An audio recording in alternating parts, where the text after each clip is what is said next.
Hi, this is Naomi with Sword and Steel, and today we're checking out the Warzone Octarius to answer the question, who is this book for?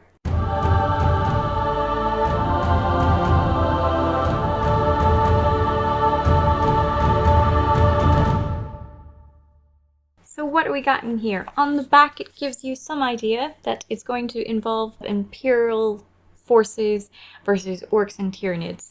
There's a wee bit of lore for orcs in this book. There is no rules for orcs in this book. If you've come as an orc player, you will not find rules in this book.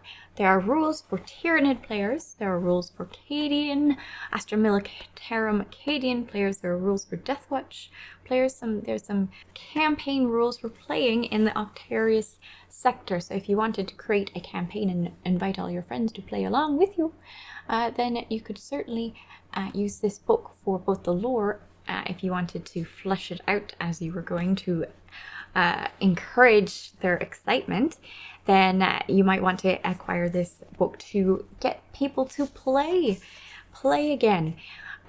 There is also all the rules that you need to play the Inquisition. Their data sheets, their psychic powers, their stratagems, their equipment, their warlord traits. Everything is here for the Inquisition. So they do specify that that has already been printed in the Psychic Awakening Pariah book.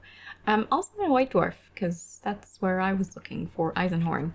But now it is all in here, as you can see, in its lovely form. Have they changed anything about it, or did they just reprint it? It says it's reprinted from the Pariah, so I assume they haven't changed anything. Looks all the same to me, Eisenhorn. The only one I really have played a lot. He's got his Artificer, Bolt Pistol, Barrister, yeah. All seems to be the same with me. Also has the Jokero, Weaponsmith, the Acolytes, and the Demon Host, as well as the potential ranged weapons and melee weapons they can use, and their point values, and as I said, stratagems, and so on, relics. Now, for the Tyranids in particular, the ones who seem to benefit the most in rules from this book, other than people who really like Inquisition, they have a codex supplement for the High Fleet Leviathan, which gives you additional warlord traits, relics, stratagems, and they have this cool thing, the Hive Mind Synaptic Link, which basically is when you upgrade a synapse. If your army is battle-forged and includes any Tyranid detachments, then when you muster your army, you can upgrade any of the synapse units from your army with a synapse link ability. Combat Patrol gets 1, Incursion 2, Strike Force 3, Onslaught 4. And this ability, basically, if you're within 12 inches, your synapse guys, if they are within 12 inches of someone who has a synaptic link with them, they get a bunch of different abilities, like the Brood Lord gives an ability, the Turvagon gives an ability, the Trigon Prime gives an ability, the Tyranid Prime gives an ability, the Tyranid Warriors give an ability, the Zoanthropes give an ability, Neuronthropes, Maleceptor, Hive Tyrant, which is really neat. This is very nice lore-wise, yes, for power-wise, because like Turvagon gives the synaptic link of each time a model in this unit makes a ranged attack, you can reroll an unmodified wound roll of 1 or 2. That's, yeah, I like that. I like that a lot. It brings the hive mind into the hive. I enjoy that part.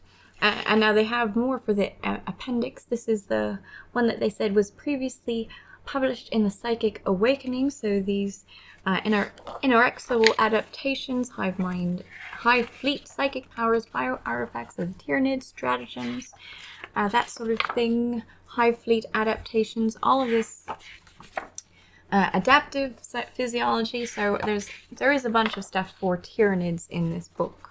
For Cadia and Deathwatch, there's basically one little additional option. I don't know whether it would be considered strong enough to get the whole book for it. I would say not. But you have a codex supplement for Cadia, which will give you 3 additional warlord traits to choose from. For 3. Three relic, nope, four. Four relics to choose from, 7 stratagems to choose from, and then the Kill Team Strike Force allows you to create a Death Watch Kill Team Strike Force. They have to be only kill teams, characters excluding artillery, Corvus Black Stars, and you can choose a couple different dedicated transports on top of that. And then you get some bonuses, some warlord traits, a couple different extra abilities that give you more options for using tactics. You can change up the tactics into various Space Marine tactics for 1 round. That's interesting. And then you get several different stratagems, and that is it. The last thing, besides the fact that there's the campaign rule, there are also Crusade rules, specifically for Astra Militarum and Tyranids. Crusade rules for them. In the back of the book, there are also fortification data sheets. It's the data sheets for the Sky Shield landing pad, the Aegis defense line, the Fortress of Redemption. So this brings more into Astra Militarum usefulness. The Fortress of Redemption, the Bastion, and the Void Shield Generator. And it has the points value if you wanted to add it to your army. The Aegis defense line is 100, the Bastion is 180, the Fortress of Redemption is 440 points, the Sky Shield landing pad is 140 points, and the Void Shield Generator is 200 points, with a little bit extra depending on the weapons you choose for those that have weapons on them. And that is basically everything in there. That is what the book is about. So lore for the Warzone Octarius sector, some Tyranid stuff, which would possibly be enough for someone to want to get this book for the various Tyranid stuff that you would want, particularly if you go Hive Fleet Leviathan. That Hive Mind link seems a lot of fun. I mean, basically it's 2 extra abilities, but seems strong extra abilities. And I do like the fact that it's lore driven, really. If you liked the video, please like and subscribe, and I will catch you in the next one. Bye!